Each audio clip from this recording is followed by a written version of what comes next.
Hello everyone, I'm Hafsa Dafedar from the second year Civil Department. The article that I'm presenting is Journey Towards Healthy Skin. Every person wants picture-perfect, flawless skin, and I think a lot of us go to great lengths and spend a great deal of money when trying to achieve it. I think a lot of times too we go out looking for these complicated solutions thinking it is going to fix our complicated problems, when in fact the solution tends to be quite simple. Let me share with you some tips on how to keep skin clear, healthy, and glowing, and how you can do the same. Above all, learn to love your skin. So if you have freckles, dark spots, beauty marks, natural discoloration, or a dark complexion, it doesn't matter.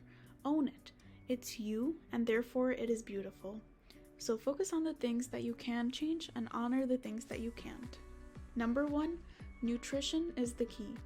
I'm going to start with nutrition because I truly believe that healthy and glowing skin primarily comes from the inside and not from the outside. So you may have heard or read somewhere people say that certain vitamin and mineral supplements can help with achieving clear complexion, whereas other people might say that certain food ingredients like celery, cucumber, mint, lemon, and berries help with achieving clearer skin. But personally, I don't believe that any one compound or small group of food ingredients is what helps to achieve a clear complexion. I believe that your nutrition and your diet as a whole is what determines the health and vitality of your skin.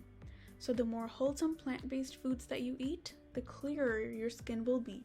Or you can say no single supplement or single food ingredients can offer the complex matrix of nutrients and antioxidants that can be found in the plethora of the plant-based foods that you can enjoy.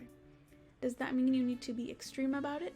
No, not at all. I mean, I still enjoy some plant-based treats on occasion and still manage to have a good complexion. But I certainly notice that when I overdo processed and oily foods and the foods with loads of added sugar, my skin tends to break out a little bit more. So keep it all balanced and place an emphasis on enjoying an overall wholesome diet. Number 2, stay hydrated. Some people recommend detox teas, some will recommend vitamin-infused waters, but just like nutrition, don't let any of these quick fix solutions fool you. So again, the focus is to look at overall hydration. The question comes down to, are you getting enough fluids? This can be in the form of water, soup, smoothies, teas, and fruits, and I'm going to keep this short and simple.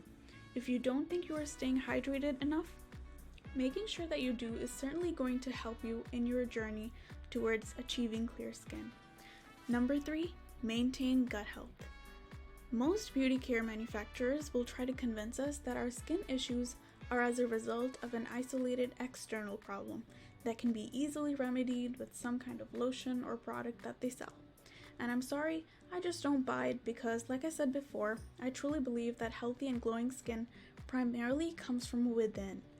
So, an integral part of skin health is gut health. So this means happy intestines and healthy stool. Making sure to eat foods that are high in fiber like fruit, veggies, whole grain, beans, lentils, nuts, flax seeds, and chia seeds, in addition to making sure that we get a healthy dose of probiotics like plant-based yogurt and fermented foods, is healthy not only for the gut but also for the skin. Of course, hydration and regular physical activity helps to keep things moving too. Number 4, sweat it out. It could come as no surprise that sweating and regular physical activity helps in complexion as well. So when we exercise, we increase blood flow to all areas of our body, and our skin is included in that too. So increased blood flow means increased oxygen and nutrients delivered to the cells, and it is also an opportunity for the cell to get rid of any toxins or cellular debris that they might have been hanging on to. So more physical activity means healthier skin. Number 5, decrease stress. Exercise not only helps with increased blood flow, but also helps to decrease stress. And we all know how much our skin can break out when we're going through stressful times. So the question to ask yourself is, am I experiencing stress? If so, what can I do to bring some zen into my life?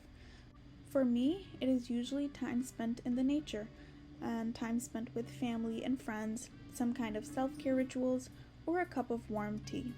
whatever it takes to identify what you can do to bring some calm into your life to decrease the stress. And trust me, your mental health and your skin will thank you for it. Number 6, keep it simple. So now that we've discussed how to achieve a beautiful skin from the inside, we can segue into discussing how it can be achieved from the outside. If you used a cream, night cream, cleansers, face washes, makeup removers, and scrubbers that work for you, then keep at it. I'm not trying to persuade you to do so. Otherwise, for me personally, it just feels like an unnecessary expense and extra clutter in the bathroom. And to be honest, I don't feel very comfortable putting a whole bunch of products with multiple ingredients on my face. I just like to keep things really simple, so the only thing that does touch my face is coconut oil. When I wake up, I wash my face with water and then apply coconut oil. So it is essentially my moisturizer.